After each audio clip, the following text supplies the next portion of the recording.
Everett Ellison, and Vince is the author of The Iron Triangle, Inside the Liberal Democrat Plan to Use Race to Divide Christians and America in Their Quest for Power, and How We Can Defeat Them. Well, Vince, if you could come up with an answer to that question, you're going to get a huge, you should get the Nobel Prize, I'll tell you. There you go, man. It's something, isn't it? Now, that sort of what we're looking at right now is, it looks to me to be a classic playbook. Now, I'm not in any way defending the terrible murder of George Floyd, and that is a problem. There is problems with racism in the police department, but it's very predictable in terms of grabbing onto an incident and using it indirectly, and in many cases directly, to try to pin it on Republicans and pin it on conservatives as a way of defeating them in elections. So how do we address that problem, Vince? Well, in my book, I talk about how I came up with the Iron Triangle. Being a Black American and growing up on a cotton plantation in Tennessee, I grew up in the church. I worked in a prison for 5 years. And they told me that the reason why so many black men were being locked up was because of the dirty, rich white Republicans. So I resigned my post and decided to work in the nonprofit arena. And I went into the black community to try to help and stop putting black men in jail.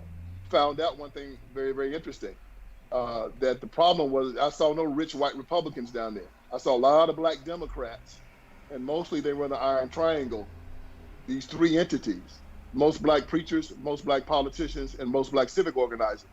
And their job was specifically to just get the black vote for the Democrat Party. And the story, point blank period, by hook or by crook. And the black preacher is really the most powerful part of this, because the black church, as you know, is such an integral part of the community. And when he became compromised, he led black Christians to the Democrat Party with a bunch of white liberals from New York and California paying them off and telling them what to do. So now, inevitably, as it always has happened, socialism is imploding on itself. It did it in Russia, it did it in Venezuela, it did it in Cuba, and it's doing it in the black community right now. And the people said we've been lied to. And the people are you know, you have a free people that are under a police state, and these things just don't work together. So what you had with George Floyd, you had a visual representation of what the Democrat Party has been doing to the black community since its inception in 1800.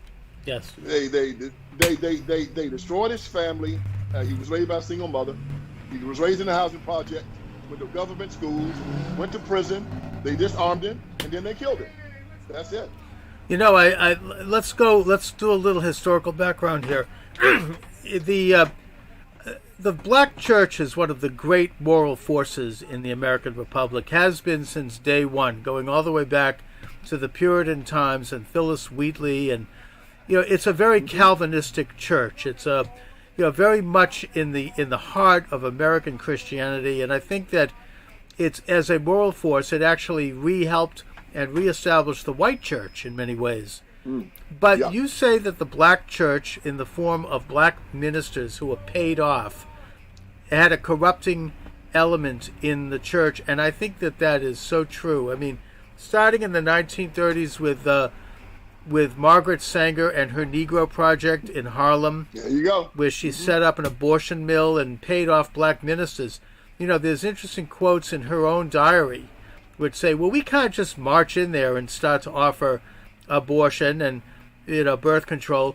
We have to do it through people who have legitimacy in that community, and so they don't see us. And so they went in and literally, financially paid off ministers, bought them to advocate this in their churches. And that was the beginning of the corruption of the black church. And ever since then, you have this real targeting on the part of predominantly white, predominantly upper-class, left-wing liberals to essentially infiltrate and undermine the entire black community by corrupting the black church. And that has had a very destructive influence on black people, let alone the black community as a political entity. Yeah, man, I do a whole chapter Yeah. on the black preacher and how he's been compromised and sold to the polls, how they paid the preachers on the first, the Sunday before the Tuesday election to take all their congregants to the polls in early voting. And they're paid by George Soros and his crew for each head that they bring up there. I talk about street money. You know about this like I do, how they just send people on the street on election day and pay them to bring people to the polls and have them vote Democrat. It's a terrible system. And one of the things that aggravate me about it, it's this old vaudevillian term that says 90% of any gig is just showing up. And the Republicans don't show up. This is a great opportunity for them to take what Jesus talked about in the story of the Good Samaritan and become the Good Samaritan. In the Good Samaritan, the man was jacked, knocked out, almost left to die. The people in his community, the rabbi and the priest, didn't help him. Who came? The person that he thought was his enemy. The Samaritan picked him up and helped him. Right now, black people believe that conservatives are their enemy. We're not. This is our opportunity to come in and pick them up and show them we're your friend, like the Samaritan did. And it brought people together. It's our opportunity now because they're burning down their own communities because right now they have two options in these elections, a liberal and an ultra-liberal. That's it. They don't hear the conservative message at all. And so they don't know anything about school choice. And when you talk to them about the Second Amendment and how your right to keep and bear arms is an unalienable right given to you by God, they go back to the civil rights movement. But Martin Luther King Jr. said, 100 years after the Emancipation Proclamation, the Negro is still not free. That was a lie. I was born free. God gave me my freedom. He said, we come to government to demand our freedom. I was born free. Government can't give me my freedom. They can't take it away. He said, we come for our unalienable rights. Government doesn't give you your unalienable rights. They come from God. They're irrevocable. They're non-transferable. They're unsellable. They're ours. But we've been told that we have to go to government for our unalienable rights, which include our freedom, our security, our property. And so and government can't give you that. So now the leftists are finally figuring out what you and I have known for all of our lives, and that is that they cannot give us these things, and now they're riding. They've been lying about it. You're getting into the very nut of the philosophy of the American idea and the American Republic, which is that rights come from the Creator and not from the state. Right. I mean, the Declaration of Independence says that rights come from the Creator, and those are inalienable, and those are the government. All the government does, they come from God, and God is the sovereign, and that we're given a limited grant of sovereignty as individuals, and then we set up a government to protect and defend and secure those rights, not the other way around. Right. And that, the left has sold a bill of goods, and it's been bought by black and white alike, that somehow the government is the source of rights, that the government gives you privileges, and they give you this and they give you that. Now, I want to talk a little more about the history of how this happened. We talked about the black church and how the left has subverted and damaged the black church and its moral authority. They also subverted and damaged black education, particularly among children, with their social programs and their so-called frontier thinkers like John Dewey and others, who used means of education to transfer the ability of a young person to think cognitively and to become their own person as an independent, businessman or surfer or musician or whatever they want to do in life. And instead they crippled their minds with things like look-say reading. They took phonics out of the school. They took God out of the school. They took the Constitution out of the school.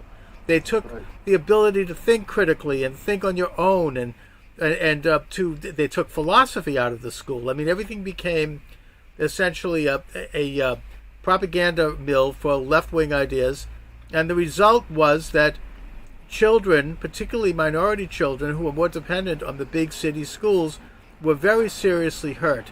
And what added to that pain and that corrupting and crippling influence of this sort of school as using children as guinea pigs was programs that were started to put in place in the 1960s that encouraged women to get rid of their men and then have children out of wedlock, and more children, the more money, and that these were big government-run programs that were particularly targeted to the black community.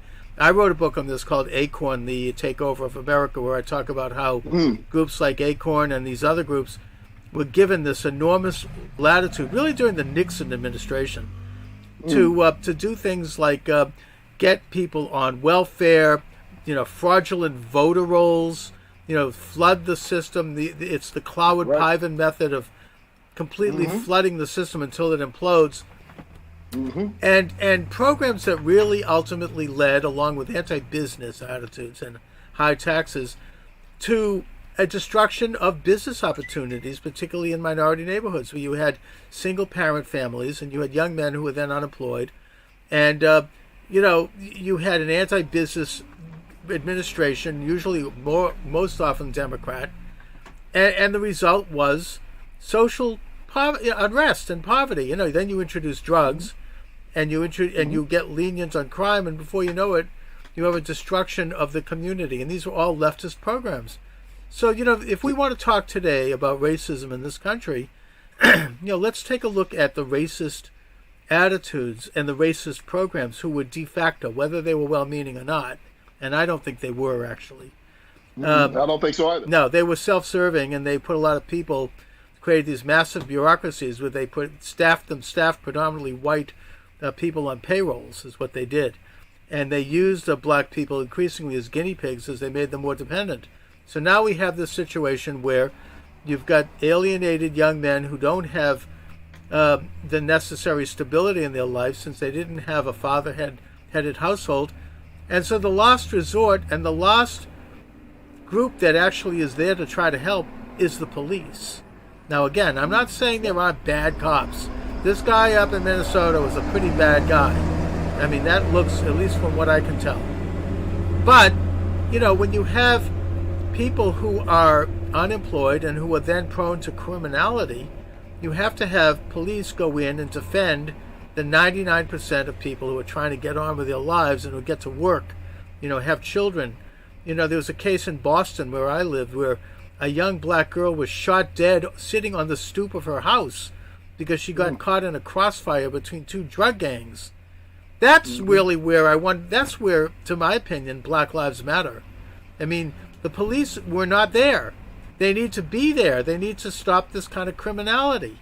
And it's not an easy job. It's a dangerous job. So while I recognize that there are very bad cops, I generally support what they're trying to do. I mean, they're trying to secure an area so people can start to get on with their lives and begin to get into business and start to achieve something. You can't do that when there's drug gangs shooting. Well, but black lives only matter when white men take them. And I'm a staunch believer in the Constitution and in our unalienable rights. Right. I believe that we need a police force, no doubt. I think that the police force, though, but America was not designed to be a police state where the police are supposed to provide security for the people. Even the Supreme Court has ruled that you can't even sue the police if they don't provide security. Your security is your responsibility. And what they've done in those areas is they have violated the Second Amendment rights of everybody there to secure their own person, property, and possessions. They told the people in the 90s, say, we got to get these illegal guns off the street, so we're going to start licensing gun owners. And so people said, oh, good idea. And then they started making it hard to get the license. And the criminals still had the guns. So they had to hire the police because everything went crazy. So now what I say is you should stop violating the rights of people to defend themselves. Use the police for what they are supposed to be for. They are an investigative and an apprehension unit of the government. They will tell you that they only stop about 3 or 4% of the crime in the city. When they come up, the crime's been committed. Murder has already been committed. The theft has been committed. The drugs have already been sold. So the people can defend themselves if they are allowed to. But the government, the same Democrats we're talking about, the same leftists, have disarmed the population. And they've allowed the criminals to be armed. And the police, because they're not clairvoyant, can't be there when somebody kicks your door in at 3 o'clock in the morning. They can't be there. They couldn't be. They can't protect the property of all. If police protected people, Detroit, Chicago, and LA would be the safest places in America. But they're not. The safest places in America are the places where people are armed and can defend themselves. And the police will then come and clean up the mess when it's over with, which is what they do anyway. That's right. So when you go into a big city like Chicago, I would say, let us make sure that the police do their investigative services very well. keep SWAT and the special services just in case something goes down, and make sure that they can apprehend and put jokers in jail. But make sure every citizen, every law-abiding citizen can defend their family, can defend their property, defend themselves, so that they are not accosted, assaulted. And we saw also when these riots happened, we saw what the government will do. They told the police to stand down. That's right. And they allowed these hoodlums to kick in doors, destroy property, while they did nothing. Every argument, if anything came good out of this riot, every argument against the Second Amendment has been obliterated. Why do I need an AK-47? You know now why I need one. Why do I need a 30 bullet clip in my gun? Now you know. Because you allow 100 people to come in front of my house, kick in the door, and loot my store. That's why I need it. Because I saw that when it came down to it, you would not protect me. And that's who these leftists are.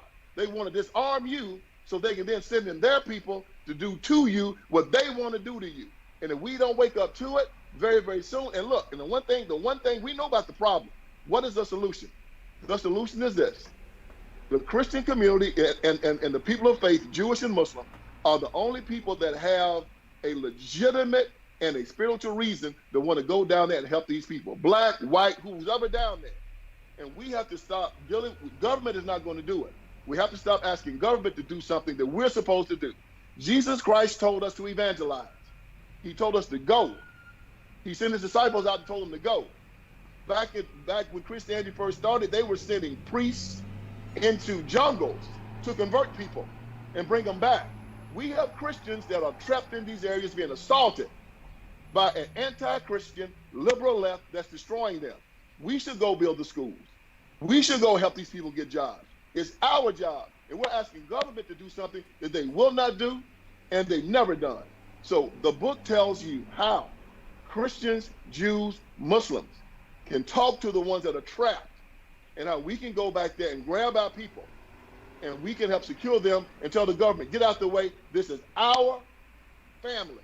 We'll do it. Step aside. There you go.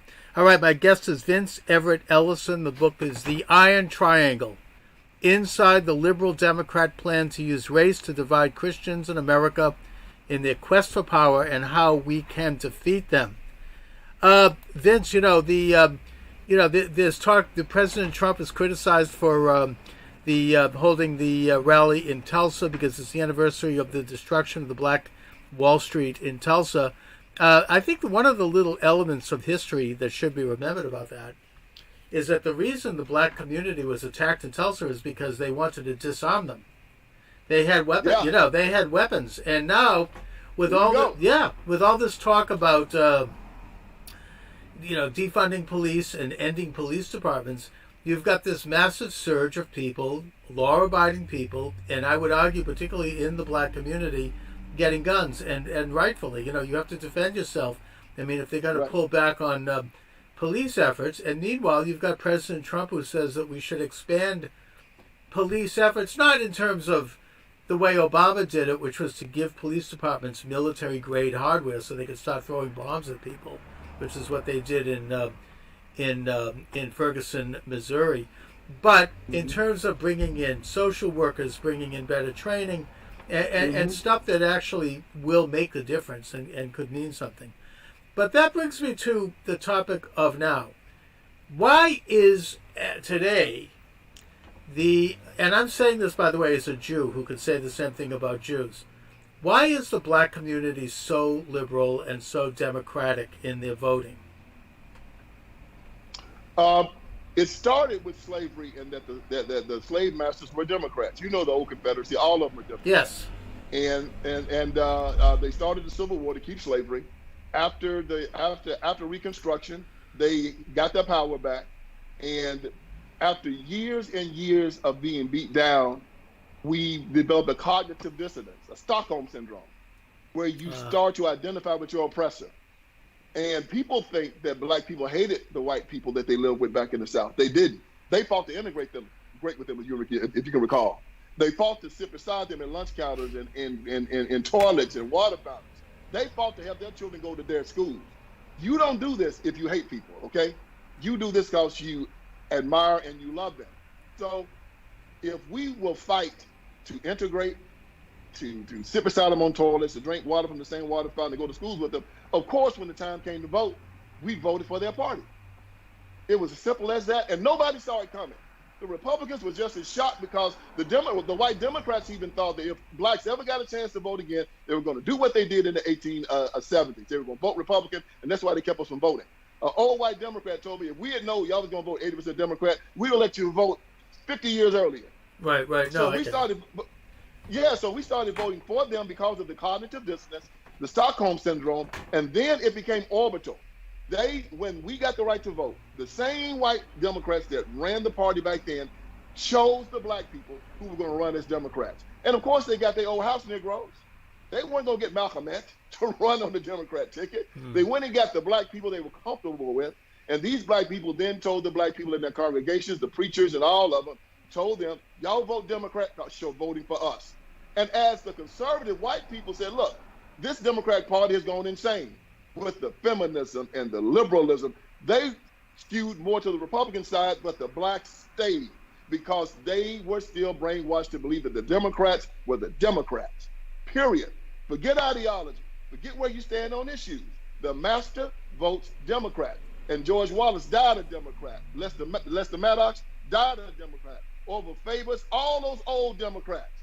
They didn't say, the only one that switched was Strom Thurmond. And when he switched, they told him all that racism you were doing when you were a Dixiecrat, it has to go. And it stopped. And Strom Thurmond never did a racist thing after becoming a Republican.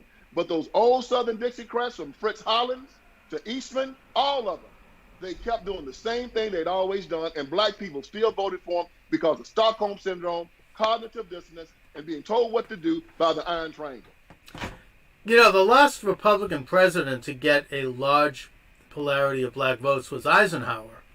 And since then, they've really walked very carefully in the Democrat Party. I mean, I think that Donald Trump did better than Mitt Romney, I believe. I think he got about 9 or 10%, maybe 12%. And recently, he's up in the polls with black people. I mean, I think particularly younger black men. I think it was like 30%, which is a huge threat to the Democrat Party establishment. So they're trotting out this whole race conflict argument. I mean, when there's no real racism, the Jim Crow is gone. You know, I'm not saying that racism doesn't exist at all, but you have major strides, and you've got a major weakening of the whole racist paradigm on all sides. So they start taking out a microscope, and they're going to look and say, aha, you said this, you did this in 1963, and you made reference to urban, that's a secret code word for black people, and and this kind of stuff. And they apply that particular line of thinking, which, by the way, started at Harvard University with Charles Pierce. He was a professor who developed this this whole theory of microaggression. They start working that stuff only to people that are not Democrats, only to people. Never mind the fact that Joe Biden was a segregationist. I mean, that's out the window, right? I mean, it's only done to. It's very selective, and it's very situational. And they're going to be doing that in a big way. We know this. We're never going to hear the end of it between now and Election Day. Are black people going to fall for that again? Well, Donald Trump is the first Republican to talk to the black community since Abraham Lincoln went to Richmond in 1865. I mean, he's jumped over the media, and he's going to Twitter.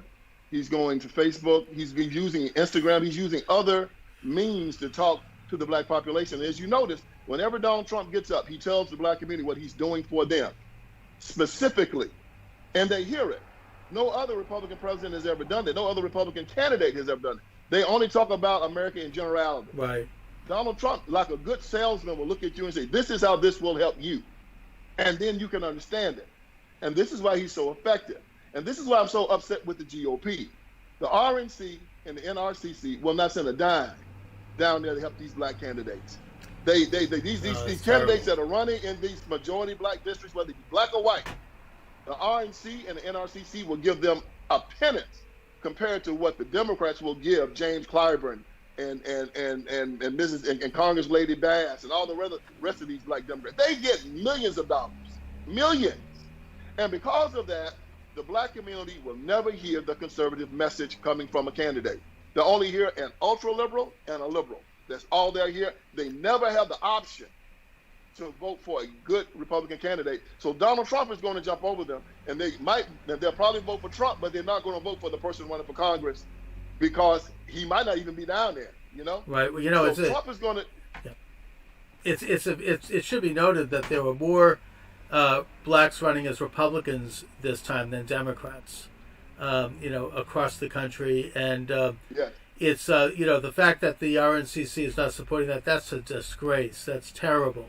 Isn't it? Oh, I mean, it's such a wasted opportunity, and it's so short-sighted. I mean, they've got the money to do this, and Donald Trump is a natural president for minority communities across the board, and he specifically for the black community, he's got rid of some of those horrendous laws put in place during the Clinton years that was putting innocent men in prison for minor crimes. Yeah. And the result was that 10,000 prisoners were released, 90% of whom were black men.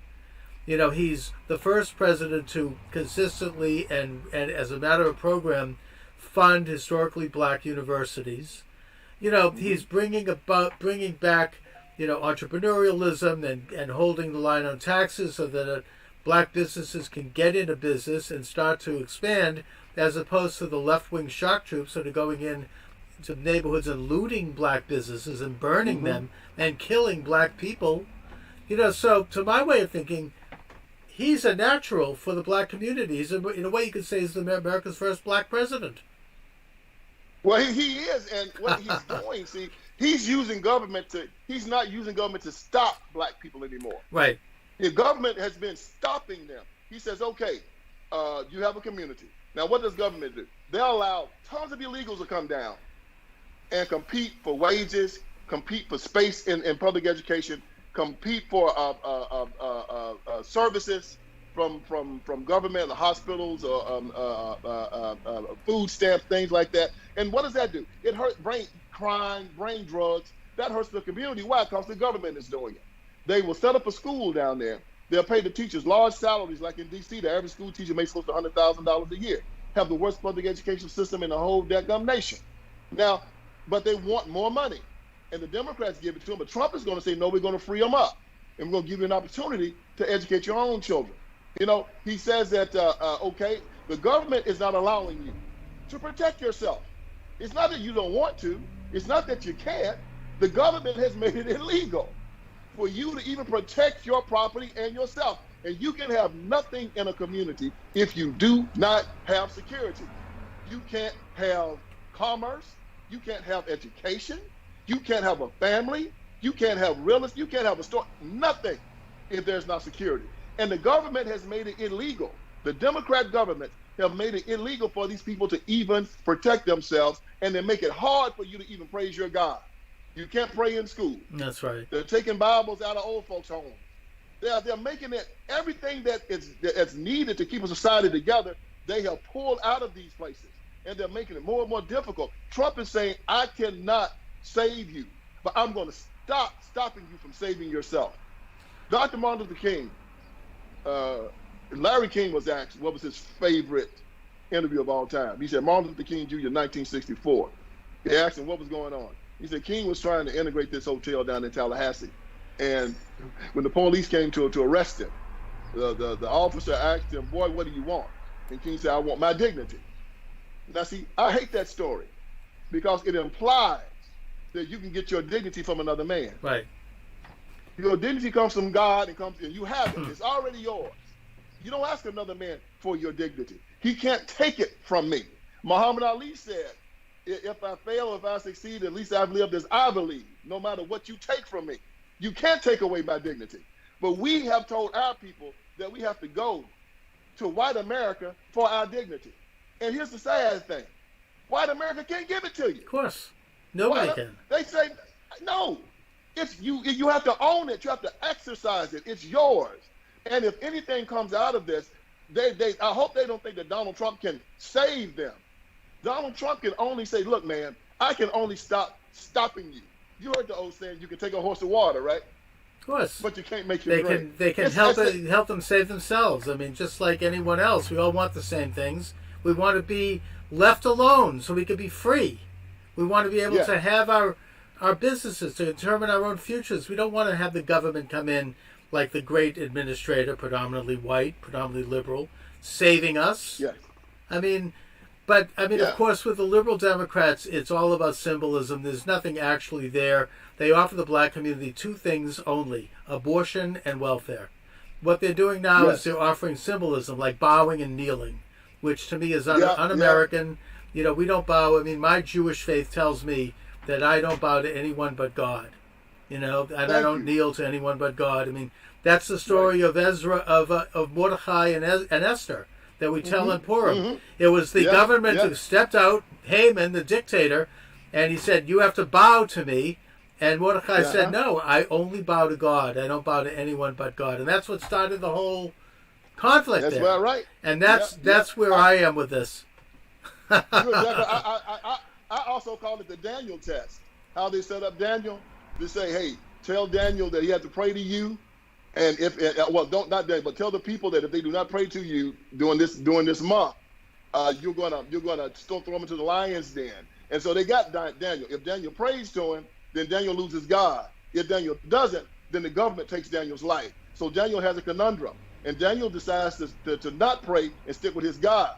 And they put him in the lion's den. You know the rest of the story. He survives it. Yeah. They want to put us in that conundrum that you either do what we say and leave your God, or leave your God and then you're condemned. And that's what they do to people of faith every single solitary day. And we're fighting to stop that. And we, people of faith, need to go back down there, and we need to save these people that are struggling for everything, man. I mean, they want the same things we want, but they really believe. They believe that people like you and I think that we're better than they are. Right. That we don't care about them. That if we come down there, they're going to look at us and say, what y'all doing down here? Because we never come. See, but the dope deal is there. Greasy Al Sharpton is there. Jesse Jackson is there. All the malcontents, all the people that are saying it's somebody else's problem. You are where you are because they hate you. You are where they are because you're a victim. And if a person believes he is a victim, he will become a victimizer. I am a Christian, an heir of Jesus Christ. How can I be a victim? How can I believe that someone believes that they're superior to me? This is why my life is successful and my family's life is successful. I say this. Racism is like the weather and it's like disease. You cannot control it. So that's why we build houses, right? That's right. You get on with your life. To build a shelter against it. We inoculate ourselves because we can't control disease, but we can control our bodies. So what do we do with racism? Whatever your faith, you practice it. Find yourself a vocation and become so prolific at it that the color of your skin does not matter. If you're a good HVAC man or if you're a good mechanic or a good cook, we don't care the color of your skin, do we? Right. Your services are good, we're going to buy it. And then arm yourself. Arm yourself with knowledge and arm yourself with a gun. So if anyone comes to try to take your rights away, you put them down. If anyone tries to outsmart you, you can use your brain. Do those three things. And racism has no control over you whatsoever. You've inoculated yourself and you built a shelter against it. And that's what I tell black people. Mm-hmm. It's not you trying to control racists, telling people to stop being racist. A racist is an idiot. He's a stupid person. I'm not going to even we spend too much time arguing and fighting with hogs. And that's why we remain in the mud. We have to be above these people. And we have to look at them and say, look, I'm superior to you. No, you're not. And just walk on. Exactly. I'm not concerned about how you view me.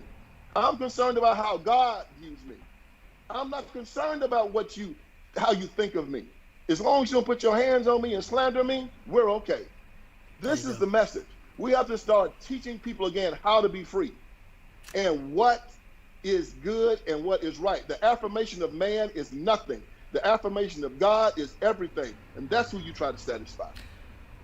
Vince, it's very inspiring talking with you. I must say, let my listeners and viewers know where they can get your excellent book. You can go to my website, irontrianglebook.com. irontrianglebook.com. You can follow me on Twitter at Vince E. Ellison.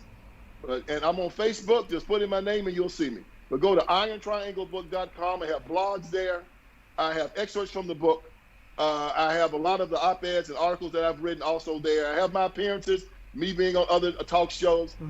You'll enjoy it, but you can use it as a primer and as a conversation starter. Because if you're a white conservative that want to talk to a black person that might be a liberal, you can pull out your iPhone and show them my website. You can pull out my book and say, now what about this? This guy's a black man born on a cotton plantation. And when we talk privately, I'll tell you about some of the things that my family has done. My wife is an attorney. My brother-in-law went to West Point. My brother's the CEO of one of the biggest companies in the world. My sisters all graduated college. And we all came out of a cotton field. Because in America, you can do everything. You bring good people around you, black and white. Push bad people away, black and white. Control your circle. Pray to your God, and feel that you are an American and that you're above all of this foolishness. There you go. Vince Elson, I want to thank you for joining me this afternoon. It's been a pleasure and an honor. Thank you, Charles. I enjoyed it, man. You're a gentleman and a scholar. Thank you very much. All right, I'll talk to you soon. Right. Thank you. All right, brother. All right. Bye-bye. Take care. Bye-bye. All right, Vince, I'll send you a link once it's up on YouTube.